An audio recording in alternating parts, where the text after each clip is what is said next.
एक गांव में एक साधु रहते थे। वे बड़े दयालु और विद्वान थे। लोग दूर दूर से उनके पास ज्ञान लेने आते थे। गांव के ही एक युवक को पता चला कि साधु महाराज के पास एक ऐसा खजाना है जो जीवन भर सुख और शांति देता है।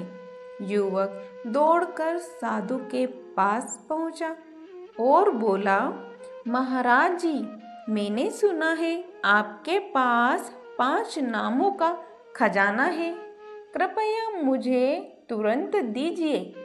साधु मुस्कुराए और बोले, बेटा, यह कोई साधारण खजाना नहीं है।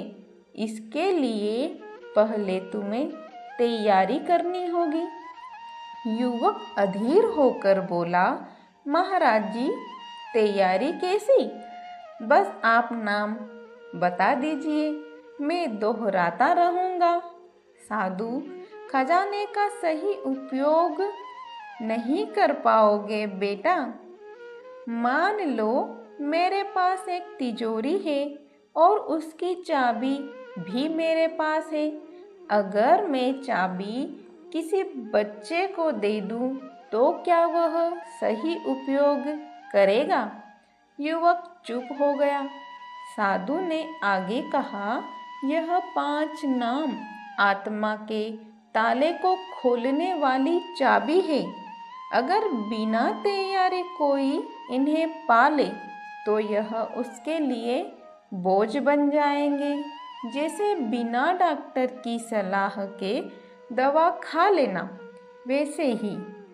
फिर साधु ने उसे एक काम दिया, बेटा, पहले तुम कुछ दिनों तक झूठ, क्रोध और बुरी आदतों को छोड़ो, नशे से दूर रहो, रोज सत्संग में आओ और सेवा करो।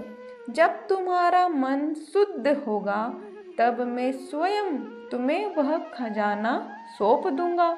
युवक ने साधु के आदेश का पालन किया। कुछ महीनों बाद उसका मन बदल गया, क्रोध शांत हो गया और उसकी आंखों में प्रेम और श्रद्धा उतर आई। तब साधु ने प्रसन्न होकर कहा, अब तुम तैयार हो, लो ये 5 नाम तुम्हें देता हूँ।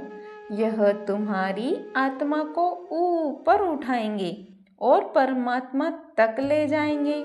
युवक की आंखों में आंसू उभर आए। उसने महसूस किया कि यह केवल शब्द नहीं बल्कि जीवन की सबसे बड़ी दौलत है। इस कहानी से हमें समझ आता है कि 5 नाम कोई साधारण मंत्र नहीं बल्कि आत्मा की तिजोरी की चाबी है। इसलिए संत कहते हैं, नाम तो वही पाए जो गुरु की शरण आए, मन का मेल मिटाए, तब ही खजाना पाए। राधा स्वामी जी।